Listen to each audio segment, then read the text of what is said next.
Olá, sejam muito bem-vindos, muito bem-vindas a mais uma live aqui do Superlativo. Hoje vamos receber uma pessoa fantástica, fantástica, fantástica, o professor Luiz Fernando Lopes. Nossa, minha sobrancelha tá estranha. Para falar de humanismo e ética na era digital. E o prof já entrou, que coisa maravilhosa! Aqui, prof, a sua solicitação. Vamos esperar agora a boa vontade da plataforma a aceitar, porque nós estamos fazendo tudo direitinho. Aí! Tá bom Boa o áudio? noite! Tá me ouvindo? Tá tudo certo? Maravilhoso. Boa noite, professora Dinamara também, que já entrou aqui. Que delícia, gente! Que coisa boa ter Boa vocês. noite, Sharon, boa noite. Quem já está participando, bem-vindos, bem-vindas. É sempre um prazer poder contribuir de alguma maneira. Obrigada, prof. Muito obrigada por ter aceito o convite. Eu estava ansiosa aqui pelo dia de hoje, porque eu amo fazer esse programa, eu amo receber vocês aqui, eu aprendo demais, demais, demais. E vamos começar, então. Deu uma travadinha, agora voltou. Ixi, voltei com filtro. Eu nem sei como é que eu fiz isso, porque eu não uso filtro. Aí. Prof, gostaria que você, então, se apresentasse, por gentileza, e contasse um pouquinho do seu trabalho para a gente também. Claro, vamos lá. Então, eu sou o professor Luiz Fernando, eu tenho formação em filosofia, primeiramente, também tenho formação em teologia, formação em pedagogia, o meu mestrado e doutorado na área de educação, e atualmente eu atuo na Escola Superior de Educação e no mestrado profissional da Uninter, que é um mestrado profissional em educação e novas tecnologias. Eu tenho uma trajetória formativa que eu passei por seminário, né? Eu passei pelo Seminário Capuchinho por 12 anos, então estudei filosofia, teologia, e depois eu passei pela PUC, pela Faculdade Bagose, né? A própria Uninter, estudando pedagogia. Então, acho que que eu posso dizer assim, da minha formação de maneira geral, é basicamente isso. Agora, com relação ao que eu tenho estudado, aí, principalmente nos 2 últimos anos, né, o projeto de pesquisa Relações entre Educação, Tecnologia, Humanismo e Ética. E esse projeto de pesquisa, como o título diz, né, como diz o próprio título, procura abordar essas relações, né? Olha, mas como que é ser humano num contexto tecnológico, mas principalmente tecnológico digital? Porque todas as épocas são tecnológicas, né? Só que a nossa é marcada pela tecnologia digital, agora tem a inteligência, ou pelo menos chamada inteligência artificial. Então, o quanto que isso impacta a vida do ser humano e, junto com isso, a questão ética, né? As ciências humanas, de maneira geral, elas eram, antes de ser chamadas de ciências humanas, eram chamadas de ciências morais, né? Ou ciências morales. E, claro que tem uma relação direta, então, com o tipo de humanismo, quer dizer, de qual humanismo falamos, né? Tem o Pois é. humanismo clássico lá do Renascimento, ou seja, a centralidade no humano, ou o projeto baconiano, né, de o ser humano estar no ápice da cadeia alimentar, portanto, de dominar, de controlar. Mas nós temos também um humanismo, por exemplo, do Hans Jonas, em que, olha, o humano é importante, mas ele só é importante se tiver todo o planeta, e se ele cuidar desse planeta, quer dizer, o humano tem que ser responsável pelo planeta, pelos outros humanos, inclusive aqueles que ainda não nasceram, porque ele é o único que tem essa capacidade de ser responsável. Então, o humanismo trabalhado no projeto tem essas, posso dizer assim, diversas também, porque nem todas convergem, e várias perspectivas, né, humanistas, mas de maneira geral converge para a ideia de que, olha, o humanismo é uma teoria, ou são teorias, e junto com elas práticas, né, teorias que são sempre relacionadas com práticas que consideram o humano de uma forma integral, ou seja, desenvolver o humano, cuidar da humanidade no ser humano, e o que nós temos atualmente, né, e não poucos autores, mas eu posso citar aqui, por exemplo, o Byung-Chul Han, né? Byung-Chul Han, eu estou aqui lendo agora no Enxame Perspectivas do Digital, quer dizer, e também outros autores, né? Acabei de falar já também do nosso amigo Hans Jonas aqui, né? Por exemplo, o princípio responsabilidade. Então, nós temos, assim, uma preocupação com o que é uma vida autenticamente humana, né?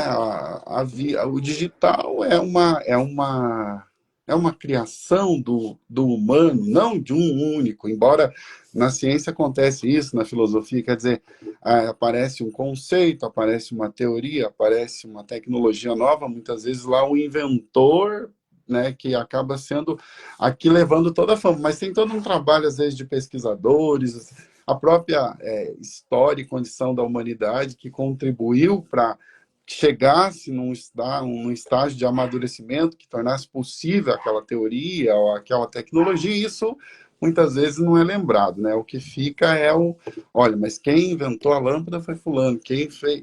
Então, né, nós ficamos com às vezes, o resultado e nem sempre esse aspecto do esforço coletivo, né, de tudo que foi produzido, pensado para chegar nisso, à época, muitas vezes isso não aparece. Então, humanismo também tem o problema dos ismos, né, como muitos ismos, outros ismos, né, desde na religião também, né, cristianismo, islamismo, etc. Mas a percepção é de que, olha, precisamos dar uma atenção ao humano e refletir assim, ó, o que é mesmo uma vida, eu já fiz a pergunta aqui, né? O que é uma vida autenticamente humana? Parece até que há uma redundância, né? Mas o que é perder a autenticidade? Quer dizer, a ficar afastado, perder o contato real, se preocupar com tantas coisas, seja com os elementos materiais, quer dizer, tem o necessário. Há o necessário, nós somos corpo, alimentar esse corpo, mas pensar o corpo separado, como se o espírito e o corpo fossem separados, né? E aí, agora eu alimentei o corpo, depois eu vou para a igreja, vou alimentar o espírito, como se o ser humano não fosse uma unidade. E a ideia também de performance, que está muito presente hoje, né? Tem que ter performance visual, performance na fala, performance nos negócios, performance no trabalho, enfim. Tem até um filósofo que trabalha isso, né, que é o Sloterdijk, né, Peter Sloterdijk, que como se a vida fosse assim uma espécie de educação física. Amanhã eu tenho que rezar melhor do que eu rezei hoje, amanhã eu tenho que ganhar mais do que eu ganhei hoje, amanhã eu tenho que ser melhor do que eu fui hoje, como se o ser humano também não tivesse limite, né? E fosse, de fato, um ser de performance, muitas vezes relacionando com mas a gente tem que ser competitivo porque a natureza é competitiva. E onde que eu quero chegar com isso? Olha, isso são os ismos, né? Os ismos são ideias que nós criamos a partir da forma como nós olhamos para a natureza, como nós olhamos e vemos o ser humano e buscamos compreender o ser humano. Então, isso tem tudo a ver com a filosofia. Quer dizer, por que algumas pessoas podem olhar para uma floresta e pensar assim, puxa, eu poderia cortar aqui esses eucaliptos, ou seja lá o que for, a madeira que fosse, e ganhar muito dinheiro, e outro pode olhar para essa mesma floresta e dizer, nossa, que coisa mais linda, aqui eu me sinto até mais próximo de Deus, ou que ar maravilhoso de se respirar, que natureza linda, precisamos conservá-la, etc. Por que será que tem essas visões? Por que temos visões tão diferentes, né, com relação à natureza e ao próprio ser humano? Então, a atualidade é marcada muito por uma objetificação, né? Você, eu, qualquer um, é muito mais uma perspectiva de tratar o outro como se ele fosse um objeto e ele precisa servir para alguma coisa. A hora que não servir mais, eu já não me importo mais, né? O sentido de ser humano fica muito distante. Isso não significa que tenha o ser humano bonzinho e o ser humano que é totalmente mal, quer dizer, está presente em todos nós, né? Essa questão de ter a bondade, a possibilidade de fazer o bem, mas também a possibilidade de fazer o mal, está presente em todos nós. A questão é, e quando uma visão que carrega consigo uma forma de agir, ou possíveis formas de agir, ela se impõe como sendo praticamente a única possível, né? Como se outras formas de existência, outras formas de ser, estar no mundo não fossem possíveis. Muitas vezes o que nós temos no nosso sistema é isso. Mas eu preciso deixar você falar também, né, chefe? Porque senão aqui a conversa não é uma conversa. Prof, fica à vontade. Olha, a casa é sua, tá? Você está em casa e sabe que é um prazer gigantesco aqui ter você aqui tá escutando, né? Tendo essa aula aqui, né? Bom, eu só quero convidar aos nossos espectadores participantes aqui que se tiverem alguma dúvida, se tiverem enfim, algum comentário, que fiquem à vontade para compartilhar aqui com a gente, né? Então, prof, o humanismo, depois dessa história maravilhosa aqui que você trouxe com tanta bagagem para a gente, como que você pode, então, resumir ela em uma frase, talvez? Seria responsabilidade sobre o outro humano? Talvez?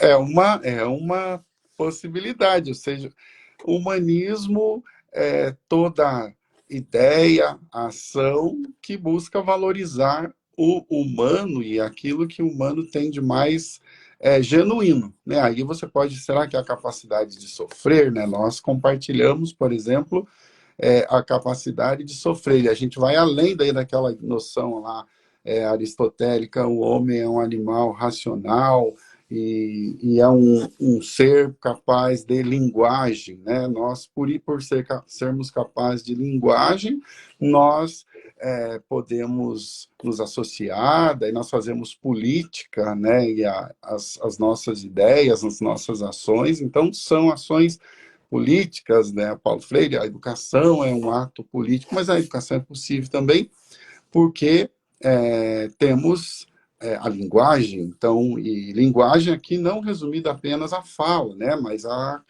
capacidade mesmo do ser humano, a capacidade simbólica de comunicação, enfim, pensar justamente, refletir sobre aquilo que nos faz humanos. E, claro, que também a capacidade inventiva, né? A questão tecnológica está presente nisso. Mas eu resumiria assim. Então, humanismo é estar atento para a humanidade do ser humano, para aquilo que faz o ser humano genuinamente humano, né? Então, qualquer ideia, teoria, prática que venha a transformar o ser humano em objeto, em meio, né? E assim, impedir possibilidades de formas de pensar, de viver, então seria desumanização. Essa linha, Cheryl. Maravilhoso, maravilhoso. E com todas as novas tecnologias digitais, com as redes sociais, que hoje a gente sabe, né, que muitas pessoas passam um tempo assim, talvez excessivo, dentro das redes sociais, e nós sabemos um pouquinho de como os algoritmos funcionam, né? Então, alimentando de si mesmo. Você, dentro da sua linha de pesquisa, dentro dos seus estudos, você consegue afirmar que há talvez uma falta de humanização por essa caixa de ressonância de se alimentar mais de si e criar essa linha mais extremista? Vamos lá. Bem, estabelecer relações de causa e efeito. Para isso, a gente precisa de muitos dados, né? De muita. Além da literatura, é preciso muitos dados, né? Para poder dizer isso. Mas tem muita gente pesquisando, né? E muita gente analisando e falando sobre isso. Então, as tecnologias digitais, em particular, as redes sociais digitais, elas podem produzir desumanização? Podem produzir e produzem. Né? Por quê? Porque isolam, porque a gente tem, assim, na aparência, olha, mas a gente não vai unir, a gente não vai colocar as pessoas em contato, colocar pessoas ou colocar perfis. Então, a relação na rede social, ela é sempre limitada. Eu vejo a Sharon aqui nesse quadrinho, eu vejo uma imagem que pode estar com filtro ou não, enfim, mas é só um quadrinho, e pode estar, tem milhares de fotos, não sei se eu posso dizer milhões de fotos, mas milhares de fotos, vídeos, mas enfim, será apenas um pequeno recorte da vida de alguém, nunca vai ser, a relação nunca vai ser completa. E então, na rede social, na rede social digital, preciso dizer, né, nós temos muito mais as possibilidades de desumanizar do que humanizar, mas aí não quero ser tecnofóbico, né? Dizer assim, então tudo da rede social digital é ruim, olha o que a gente está fazendo agora, será que é ruim? Mas pode ser mal interpretado, pode ser recortado, pode ser modificado, enfim.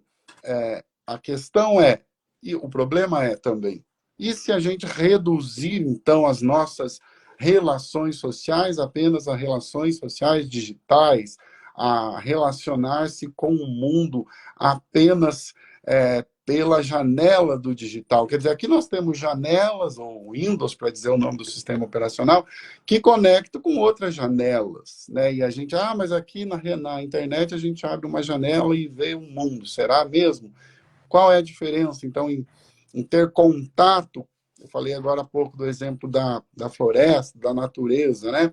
O contato com a natureza e caminhar na natureza, correr no meio da natureza, sentir o ar, mesmo que esteja poluído, e ver uma imagem maravilhosa, linda, colocar um óculos de imersão e passear também, quer dizer, tem uma diferença enorme nisso.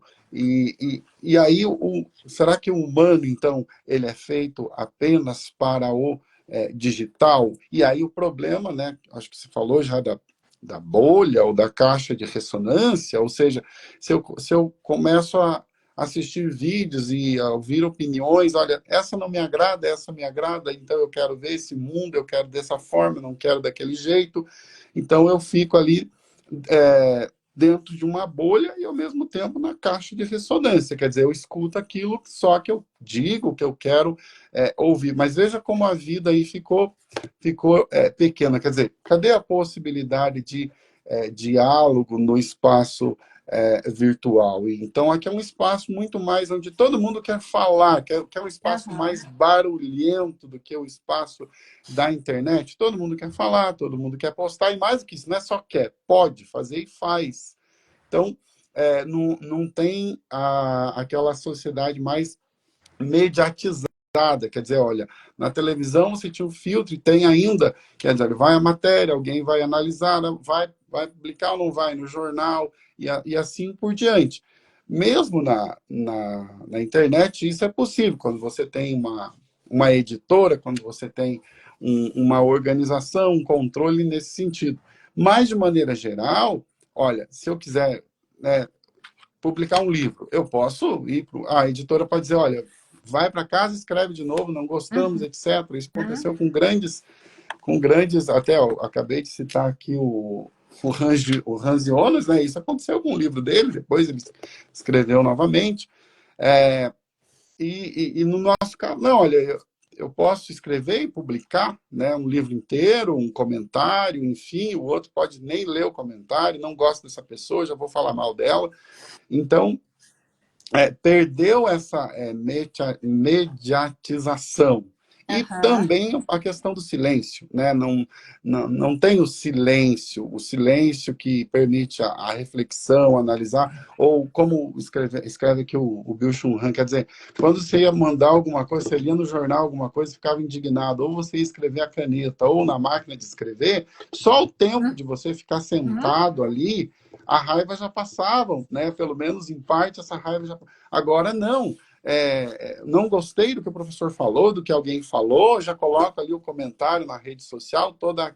Então é uma comunicação muito afetiva, mas são emoções assim carregadas de raiva, e é isso manifestado, me ofendeu, também vou ofender, a resposta vem no mesmo nível também. Então, são fenômenos assim estudados já, né, e Sim. observados, mas está muito perto da gente ainda, quer dizer, estamos muito mergulhados nisso para poder fazer assim uma análise realmente, o que está acontecendo. Tem gente dizendo o que está acontecendo com a humanidade, né? Como é possível que ideias como essa sejam divulgadas e um monte de gente concorde, coloque ali, quer dizer, nesse sentido também é muito a ofensa com a pessoa, né? Com a pessoa X, a Uhum. pessoa Y, e aquele ódio que é ali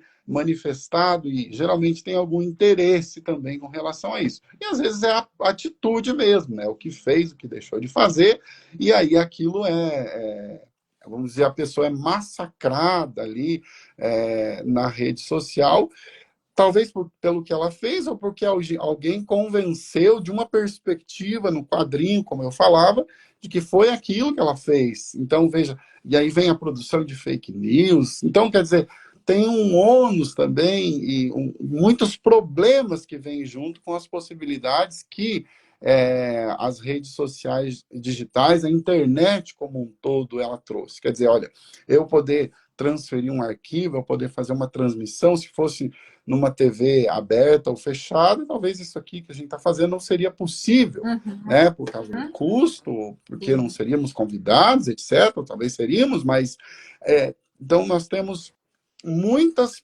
possibilidades.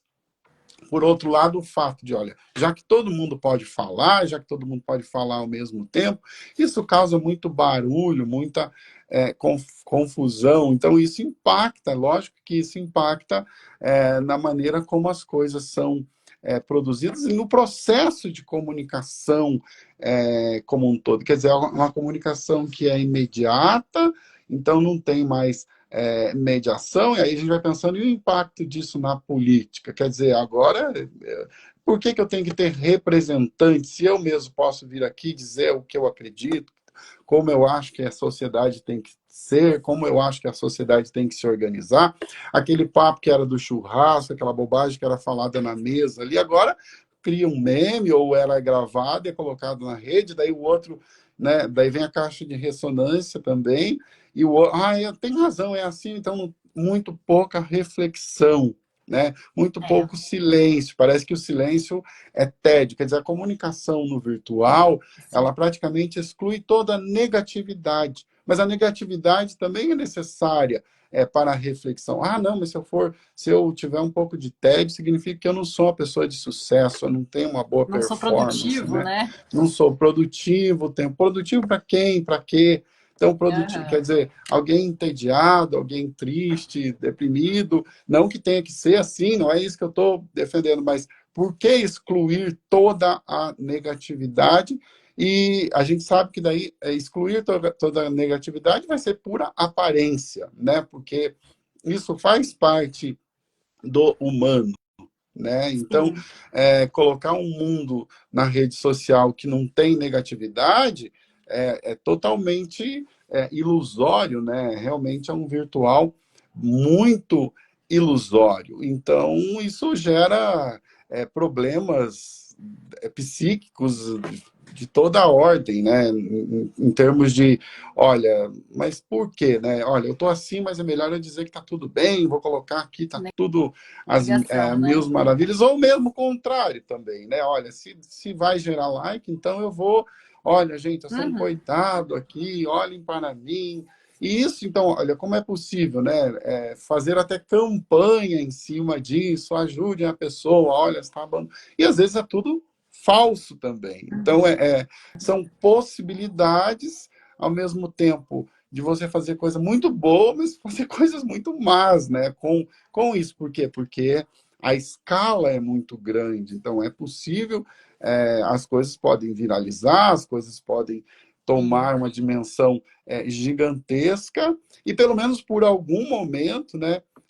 Influenciar as pessoas, o que elas dizem, o comportamento delas, o que elas falam, o que elas fazem, inclusive, né? E isso é bastante problemático. Então, é preciso, falando em humanização, recuperar essa dimensão do silêncio, de valorização também da negatividade, de valorização, em última instância, do humano. Quer dizer, não tem que ter medo da negatividade, porque isso também faz parte do horizonte do humano. Isso também contribui para um crescimento, para um amadurecimento. Quer dizer, o Maravilhoso. excesso de positividade, como diz o Bill Churran. Churran, isso é muito problemático, né?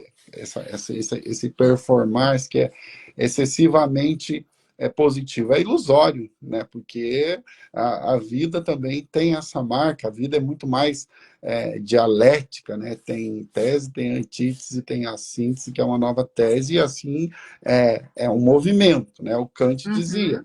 que a vida é um princípio interior de ação. Então, onde tem ação, onde tem movimento, você tem vida. Eu brinco às vezes na aula assim, olha, a água parada apodrece, né? Da Mas dengue, né? da dengue. Só que o movimento nem sempre é um movimento Positivo. positivo, né? Sempre a positividade que prevalece. É claro que, não, como dizia um professor meu, né? Nós não queremos ninguém aí na fossa o tempo todo e ganha até o Sim. apelido de focildo. Quer dizer, por quê? Quando é uma questão que necessita de tratamento, então que esse tratamento seja procurado, que ele seja buscado, que o melhor seja feito. Mas simplesmente também ficar na total depressão, ou na fossa o tempo todo, assim como na positividade o tempo todo, como se isso fosse possível, quer dizer, aquela ideia falsa de felicidade, que às vezes é falada até na filosofia, né? O que a gente tem que buscar é a serenidade, não é a felicidade. São momentos felizes, né? Não vai ficar o tempo todo com a boca aqui, aquele sorriso gigantesco, porque a ausência, o negativo, também contribui para que a gente alcance essa vida Uhum. serena, né? Para que a gente alcance essa serenidade. Por Uhum. aí, Profe. Maravilhoso. A gente recebeu alguns comentários aqui, eu quero trazer, tá? tá bom? Etanin, obrigada pela participação. Vai ficar gravada assim, Ian Caleteca, eu acho que eu falei certo. A live vai ficar gravada, vai ficar no meu perfil, no da SUP também, e eu vou compartilhar com o prof. Se o prof quiser, dá pra ficar no seu Claro. perfil também. Ezequiel mandou uma perguntinha aqui também. Obrigada, Ezequiel, pela participação. Quais são as implicações da humanização da inteligência artificial nas interações humanas, especialmente em termos de empatia e conexão emocional? Ezequiel Nossa. arrasando aqui já, né? Olha, se eu dissesse assim que eu tenho a resposta pronta para essa pergunta, não seria verdade, né? Eu posso fazer aqui um ensaio de resposta, eu posso ensaiar uma resposta, porque o fenômeno inteligência artificial também é bastante recente. Então, falar nas implicações emocionais disso que há, o relacionamento, quer dizer, a interação do ser humano com isso que está presente, realmente está. Mas o que eu tenho lido recentemente sobre isso, olha, talvez a gente tenha se empolgado muito com a questão da inteligência artificial e que como que eu posso dizer assim, olha, como que ela vai atingir mais gente, né? Ela vai chegar na indústria, vai chegar na educação, na saúde, enfim, não vai ser tão rápido assim. Por quê? Por conta dos custos, e não só custos financeiros, mas também tem o problema ambiental. Então, por quê? O volume de dados que é necessário para nós termos a inteligência artificial, né, isso demanda muita energia elétrica para começar, né? E aí para resfriar também banco de dados, e aí o consumo de água também é gigantesco. Então não é tão simples assim para alimentar um chat GPT, Gemini, etc. Qualquer outra inteligência artificial, então, que tem esse volume gigantesco de dados, né? E aí precisa de data center. Mas manter um data center não é algo assim que seja economicamente tão viável. Não que não tenha dinheiro para isso, tem. Mas daí vem o custo ambiental também, né? O quanto que vai custar ambientalmente, pensando em consumo de água, em consumo de energia, mesmo que a gente tenha energia solar, mas a energia solar também precisa de placa, também polui, também produz sucata, enfim. Então, tudo isso está relacionado. Então, será que vai ser tão rápido assim, né, a proliferação da inteligência artificial? Quer dizer, ela vai chegar em todos os âmbitos da nossa vida de uma maneira tão rápida? Talvez não, mas é ainda algo que está sendo analisado, que está sendo estudado, né? A gente tem aí essas que, olha, produz imagem, produz texto, produz cria as coisas que a gente cria entre aspas, né? A partir desse volume de dados gigantesco que está disponível e como o algoritmo foi preparado também para responder ou para imitar o humano o mais próximo possível. Mas eu vi uma crítica e, ao mesmo tempo, uma análise bastante interessante nesse sentido, quer dizer, a gente está fazendo tudo ao contrário.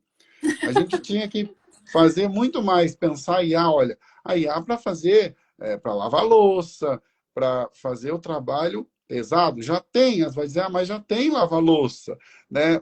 Mas não é completo ainda. Quer dizer, vamos aprimorar isso. Por que a gente está fazendo IA para escrever texto, para fazer arte? Quer dizer, nós é que teríamos que ter o nosso tempo liberado para isso, para a arte, para a escrita, para a filosofia, para a reflexão, e a gente está fazendo o contrário, a gente está fazendo IA, criando IA para que ela faça os textos, para que ela faça as imagens, e aí e o humano daí, onde fica aquilo que eu falava antes, né? Aquilo que é genuinamente humano. Então, impacta, né? Como nós tivemos a pergunta, né? Vai ter um impacto? Provavelmente que sim, já temos, né? Um impacto que é emocional, um impacto que é na forma. Se a gente deixar de fazer, por exemplo, trabalhos manuais, desde digital, ou principalmente, eu acho, a própria reflexão pode mudar. Mas isso eu não faço mais, quer dizer, deixa que a IA melhore o texto para mim. E aí tem implicação ética também, né? O texto é meu ou é produzido por uma IA? Ah, mas é muito mais rápido criar uma pauta com a IA, é muito mais rápido criar um parágrafo com a IA. Por que eu vou parar para fazer, para refletir? Quer dizer, mas daqui a pouco isso vai ser só copiar, parafrasear, como tem várias IAs já que fazem isso, né? Parafrasear algo que já foi escrito. E aí a criatividade mesmo, quer dizer, a partir de um volume gigantesco de dados, uma ferramenta de inteligência artificial, eu dou um comando e ela traz uma resposta lá que estatisticamente é mais aproximada do que daquela que um ser humano faria, né? Da resposta que um ser humano faria. Mas até onde vai isso? Até onde vai isso? Né? De copiar, de parafrasear. E outra coisa, como é que eu vou captar o sentimento de um momento, de uma situação, de uma realidade, daquilo que realmente é humano, e vou colocar isso, né? Desenvolver uma teoria, mas vamos pensar aqui na literatura. Eu posso dizer para IA, imite o Machado de Assis, imite o Fernando Pessoa, e ele vai produzir um texto ali muito semelhante. Mas captar o nosso tempo, captar o espírito de uma época, o zeitgeist de uma época, e colocar isso numa poesia, colocar isso numa música. Então, a IA não faz isso ainda, pelo menos ainda ela não faz isso, né? Então, chamar de inteligência, tem essa discussão, é Aham. inteligência mesmo? Tem essa consciência? Porque para ter inteligência, precisaria ter uma consciência, né? Ou seja, nós conseguimos conversar com a gente mesmo, pensar em pensamentos sobre o próprio pensamento. E é claro, a IA desenvolve, por exemplo, ali o tradutor do Google. Quer dizer, ele consegue hoje entregar assim, uma tradução que não é uma tradução palavra por palavra, literal, e dizem os estudiosos que, né, olha, a ferramenta se organizou, se autorregulou para fazer isso. Mas isso é feito de forma consciente, quer dizer, tem uma consciência aí. Aqui o problema é gigantesco, né? Uhum. Porque se a gente admitir isso, olha, que tem consciência na máquina, então nós já criamos um outro humano, né? E até uma vez eu fui num congresso de filosofia da tecnologia, né? Na sessão, lá no grupo temático de filosofia da tecnologia, e a pergunta foi essa, uma das perguntas foi essa: por que que o ser humano ele é tão assim fissurado em criar uma inteligência artificial? Quer dizer, por que imitar o ser humano? Por que criar máquinas capazes de fazer coisas que o ser humano já faz, né? E alguém respondeu assim, olha, talvez porque no fundo o que o ser humano esteja buscando é compreender a ele mesmo. E aí ele cria Uau. essa máquina capaz de pensar, entre aspas, né, de executar Uhum. tarefas que são próprias do humano, como criar textos, criar canções e obras de arte, assim por diante. Mas, no fundo, o que se busca, o que o ser humano busca é compreender mesmo o que ele é, o que ele está fazendo aqui, para onde ele vai, que são as perguntas lá fundamentais da Uhum. filosofia, e o Kant resumiu em uma, né, que é o que é o homem, né? Hoje a gente diz assim, o que é o ser humano? O que é o ser humano? É um ser capaz de criar inteligência artificial. E se a gente for um experimento de um outro tipo de... Agora, indo bem longe, né? E se Agora a vai gente for longe, aham, eu um adoro. experimento de um outro planeta que deu errado e deletaram a gente aqui para a lixeira chamado Terra, né? Eu acho que não. Mas, enquanto humano, nós somos capazes desse tipo de reflexão também. Aham. Tá? Eu acho que eu não respondi a pergunta dele, mas eu coloquei algumas coisas aí, alguns apontamentos, né, que nos ajudam a refletir sobre a questão. Isso precisaria de um congresso, né? No mínimo, teria que escrever um livro, fazer um artigo aí, para tentar ensaiar uma resposta. Para tentar ensaiar uma resposta. Não é à toa que hoje eu estava, antes de estar aqui contigo na live, eu estava tomando um café com o Ezequiel e eu também já convidei ele para participar aqui do Superlativo com a gente, porque ele tem uma outra visão e é muito, muito legal isso, né? Esse contraponto de saber, então, usar toda a tecnologia, principalmente as novas tecnologias digitais, a nosso favor, né? Enfim, só um comentário. Agora a gente recebeu uma pergunta do Pedro. Obrigada, Pedro, pela participação. Professor Luiz, como lidar com os algoritmos que me parecem amplificar este desequilíbrio entre o positivo e o negativo? A depender do que mais agrada o indivíduo no momento? Olha, não sei se nós temos todo esse poder para lidar com os algoritmos. A tomada de consciência, ela auxilia muito. Então, por exemplo, no próprio Instagram, Mas ele gosta desse tipo de vídeo, ele gosta desse tipo de conteúdo, então entrega o outro. Ele começou a não gostar, então o algoritmo já... Como é que eu faço para ter o Luiz, a Sharon, o Ezequiel, né, ou quem quer que seja, como é que eu faço para que ele fique o máximo de tempo possível, consuma o seu tempo de vida na rede social? Então, se por um lado você está trabalhando aqui, você está lendo, você está buscando ter uma consciência, do outro lado tem um monte de engenheiro, olha, como que a gente faz um monte de teorias, né, sendo testadas e com uma multidão de gente que acessa isso todo dia, que consome esses conteúdos todo dia. E você falou agora há pouco em utilizar ao nosso favor. Será que nós usamos ou somos utilizados Né? por essas tecnologias, né? Nós somos aqui sujeitos ou já estamos reificados, que a gente nos tornamos objetos, não conseguimos mais viver sem essas tecnologias, sem esses recursos. Até que ponto isso também impacta, e já sabemos que impacta na nossa liberdade. Então, uma tomada de consciência com relação a isso é fundamental, né? Olha, quanto Uhum. tempo que eu tô... E tempo é meu tempo de vida, né? Eu estou consumindo meu tempo de vida. E tudo bem com Nossa. relação a...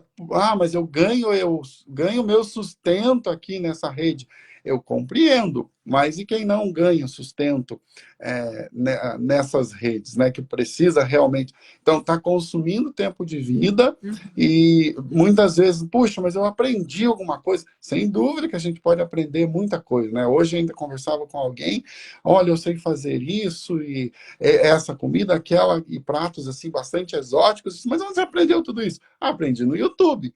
Então, é tudo ruim? Não é tudo ruim. A questão é qual que é o ponto de equilíbrio, né? Para lembrar o velho Aristóteles, né? Virtus in médio. E até perguntar, será que é possível esse equilíbrio, uma vez que a gente tem isso realmente preparado para que a gente fique viciado, né? Eu acho que tem um livro do Max Fischer que trata sobre isso. Ele começa o livro já dizendo, olha, por que que grandes engenheiros de tecnologia, donos dessas plataformas, não querem que seus filhos fiquem Uhum. e utilizem essas plataformas? Qual é o problema nesse sentido? Então, encontrar esse ponto de equilíbrio e tentar dominar e não ser dominado não é tão simples, não é tão É. simples, né? Eu posso dizer, eu vou deletar tudo, vou ficar só... Tem livro já, Lanier, né? 10 razões para você deletar agora Uhum. mesmo suas redes sociais, a máquina do caos.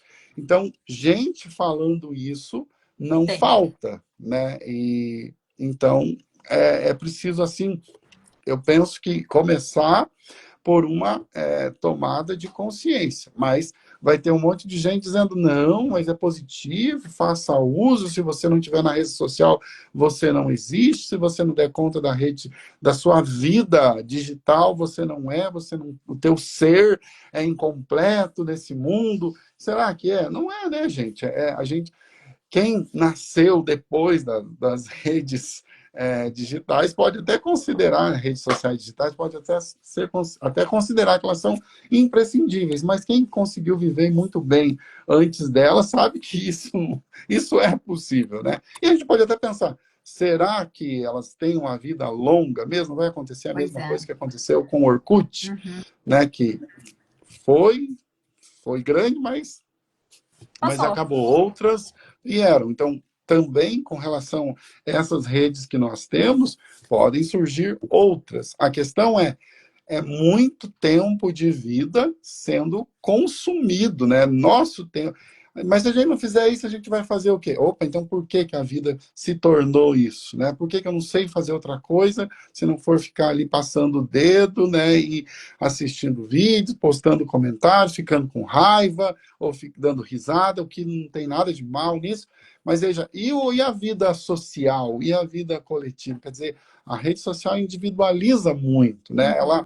Ela coloca no lugar da sociedade, ela coloca no lugar do social, ela coloca a solidão, né? E às vezes uma solidão, olha, estou aqui na minha cadeira, estou aqui no meu trono, com essa janela aberta para o mundo, e está tudo legal, tá tudo bonito, até quando? Né? E esse isolamento não é próprio do humano, né? Nós somos seres sociais. E eu posso criar um aplicativo que dê um abraço digital maravilhoso, mas nunca vai ser um abraço, né, igual o abraço de uma mãe numa criança, o abraço de um pai no filho, o abraço, a reunião de uma família, né, da pandemia, muitas famílias fizeram isso, né, Uhum. e a gente fazia as aulas também, mas nunca é igual Não. a realmente se encontrar, né, e realmente compartilhar. Então, a vida digital precisa ser um complemento, né, e a exceção, e não a regra. Quer dizer, olha, agora tudo é digital e eu não preciso mais do contato humano, como se eu fosse ter uma vida plena apenas vivendo no digital, no mundo digital. E aí, a questão ética que nós precisamos falar, e que está, inclusive, no projeto de pesquisa. Quer dizer, por que fazer um algoritmo que eu sei que vai deixar as pessoas viciadas? Pois é. Ah, mas isso tem um retorno muito grande. Quer dizer, quanto mais tempo ela ficar conectada, mais ela fica exposta a produtos, mais ela fica exposta a propaganda, mais eu posso ter um retorno. Então, não é de graça, né? O que eu vou falar não é nada novo. Nada, não é de graça. Quer dizer, eu estou vendendo o meu tempo de vida, o tempo que eu fico conectado e exposto ali às propagandas, a tudo isso que fica disponível, e alguém, claro, vai lucrar com esse tempo que eu fico aqui conectado. E não raro, no meio daqueles, olha, tem aqui um curso lindo, você vai aprender, tem aqui isso, tem aquilo. Não tem nada de mal nisso, não tem nada de mal isso, mas é bom lembrar, o seu tempo de vida está sendo consumido. Você não tem outra vida, não sei. Daí depende da crença também de cada um. Quer dizer, você tem só uma vida e tem que cuidar muito bem dela, né? Viver muito bem. Com o que você, né? O professor Mário Alencastro, de saudosa memória, que fazia essa pergunta, né? O que você tem feito com o seu tempo de vida? Uia. O Nick fez 2 comentários aqui. O primeiro foi: o dilema das redes mostra isso de uma maneira muito bacana. Esse filme é muito legal. Não sei se ele está disponível no Netflix ainda, mas se tiver, é uma boa dica, né? E o outro comentário foi: quando você não paga pelo produto, o produto é você. E é Exatamente. exatamente isso, né? E nós estamos sendo o produto aqui do Zuckerberg neste momento, produzindo um conteúdo para virar esta chave na cabeça de todos e mostrar que existe um mundo lá fora e que o equilíbrio entre as redes sociais e a vida real, ele pode ser muito bem utilizado, né? Se for utilizado de uma forma inteligente, traz benefícios, né? Sim. Vamos lá. Eu acho que esse é um exemplo bem prático, né, de como a vida é dialética. Então, ela comporta a contradição. Quer dizer, eu quero conscientizar sobre o uso das redes, mas na própria rede, consumindo o tempo de vida das pessoas aqui que estão dedicando atenção para nos ouvir, para dialogar com a gente. Mas, olha, gente, não dá para ficar o tempo todo conectado, né? Não dá para ficar o tempo todo vivendo essa vida aqui da telinha. Tem vida lá fora da internet, fora daqui das telas, tem uma vida, tem outra vida. Então, isso é próprio do humano, né? Não ter apenas uma única possibilidade, né? O que muitas vezes é o que acontece no nosso sistema aí, maravilhoso, né? Que, olha, se você não for dessa forma, se você não tiver esse produto, dessa marca, se você não se vestir assim, não tiver essa marca, então você não é uma pessoa de sucesso. Você nunca vai conseguir ser uma pessoa realizada, de sucesso, etc. E, pior do que isso, a culpa ainda ou a culpa recai sobre o indivíduo, né? Então, se você não conseguiu, né, tantas visualizações, porque você não falou bem, porque você não preparou bem, porque o teu conteúdo não é bom, e etc, e assim por diante. E talvez foi só o algoritmo que não direcionou para aquele conteúdo realmente não se espalhar, etc.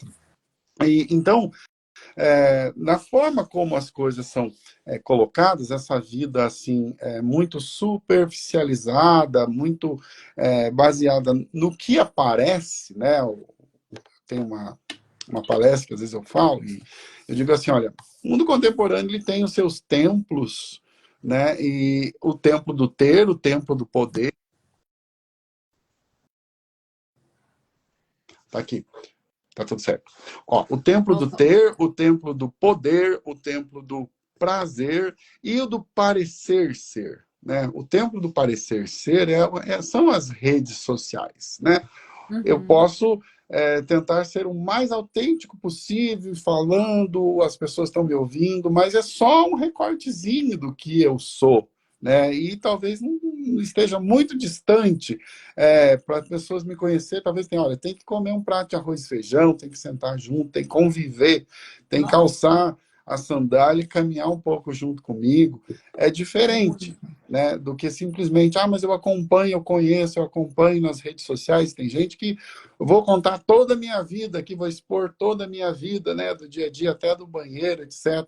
Por que essa exposição, essa excessiva exposição da vida? Isso realmente faz bem para o ser humano? Então, uma vida muito focada no ter, e o ter, ele é necessário, né? Nós precisamos ter as nossas necessidades básicas satisfeitas, mas a gente tem que viver com o mínimo necessário ou com o máximo permitido ou o máximo possível. E o quanto que a natureza suporta isso também, né? Todo mundo viver com o máximo possível. Quer dizer, a natureza dá conta disso, é possível produzir tanto para todo mundo consumir tanto. E junto com isso vem o poder, né? O poder está muito relacionado com o dinheiro que assume o lugar de Deus, inclusive. Não, é por causa de Deus, mas tem que pagar o dízimo, tem que fazer isso. Tem que, no fim de tudo, está servindo a Deus, está servindo ao dinheiro. E Jesus até disse, né? Vós não podeis servir a Deus e ao dinheiro. E às vezes a pequenas igrejas, né? Aquele programa que tinha pequenas empresas, grandes negócios, às vezes se tornam pequenas igrejas, grandes negócios. Infelizmente a gente assiste isso. Então eu não estou falando nada, meu objetivo não é ofender ninguém de forma nenhuma, todo o meu respeito, mas eu olho para a realidade, eu preciso falar dessa realidade. Quer dizer, olha, se Deus é importante, por que a preocupação com o ter e com o dinheiro é muito maior? Né? O dízimo é para enriquecer o dono da igreja, parece que até dá para vender a igreja junto com os fiéis, como se fosse uma carteira de clientes. Então, o que está acontecendo? Né? Por que o evangelho, eu escrevi um texto, está no meu livro ali, Para Não Esperar Sentado, né, que é Evangelho às Avessas. Evangelho às Avessas, porque justamente, olha, aquilo que está escrito no Evangelho, que Jesus pede para a gente fazer, faz o contrário, quer dizer, olha essa loucura de lei que tentaram colocar agora. Se você distribuir comida para o desvalido, então você tem que pagar uma multa de 17 mil reais. Eu até brinquei, fiz um meme ali, que eu acho que não é novidade, eu acho que outros fizeram também. Se Jesus fizesse a multiplicação dos pães hoje, né, provavelmente ele teria que pagar multa, seria preso, e não à toa ele foi crucificado. Né? Hoje a religião é muito mais nesse aspecto da positividade, é claro, não tem nada de errado e mal nisso, a pessoa vai à igreja, ela quer ouvir uma palavra de conforto, ela quer ouvir uma palavra motivadora, e agora, Jesus morreu na cruz.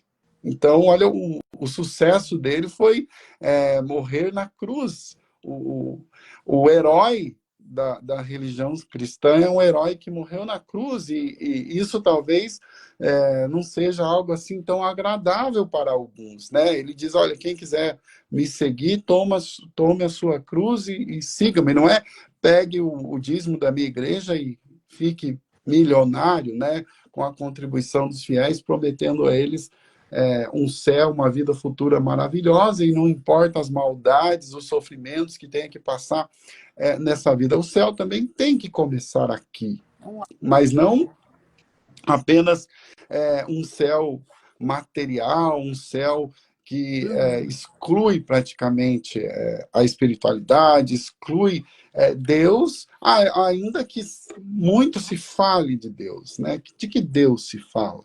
Que Deus é esse, né? Que gosta tanto de dinheiro. Não é Deus que gosta tanto de dinheiro, talvez sejam os seus intermediários ou aqueles que se colocam como seus intermediários, né? Isso de maneira geral. Então, acaba que a gente esvazia, né, a religião daquilo que ela tem de mais sagrado, sublime, que seria de tentar proporcionar esse religar, né, que está no próprio termo religião. Quer dizer, vou religar o sagrado ou religar o material? Se eu estou colocando a centralidade no ter, no poder. E uma outra questão que eu falei, o ter, o poder, o prazer, né? O prazer também. Então, tudo tem que ser uma experiência prazerosa, né? Assistir, ou como diz meu filho, é muito satisfatório assistir esse filme, esse desenho. É, é uma sociedade também hedonista. E é claro que isso também faz parte do humano, que isso também é necessário, mas toda a experiência, quer dizer, excluir a negatividade, excluir qualquer tipo de sofrimento também, isso realmente contribui para o crescimento, para uma infantilização. Então, na educação, por exemplo, tem que ser toda uma experiência prazerosa, mas não é que a escola tem que ser um lugar triste, pelo contrário, a escola tem que ser realmente um lugar alegre. Agora, como que nós vamos, de fato, ter uma educação se não tivermos nenhuma disciplina, né? Sem disciplina. Se alguém quer fazer exercício, por exemplo, vai precisar de disciplina, vai precisar acordar no horário X, vai ter que ter. Então, não é tudo. Depois pode ter o prazer disso, né? A realização disso. Mas a disciplina foi necessária. O Aristóteles falava muito disso, e não que ele seja a verdade, nem eu, nenhum outro filósofo. O que a gente tem que fazer, e eu penso nesse sentido, isso é trabalhar o humanismo, problematizar as coisas para que as pessoas reflitam por elas mesmas, né? E não colocar para elas a resposta que eu quero que elas digam. Agora, qualquer ideia, como diz a Carta de Paris, a Declaração de Paris para a Filosofia, né?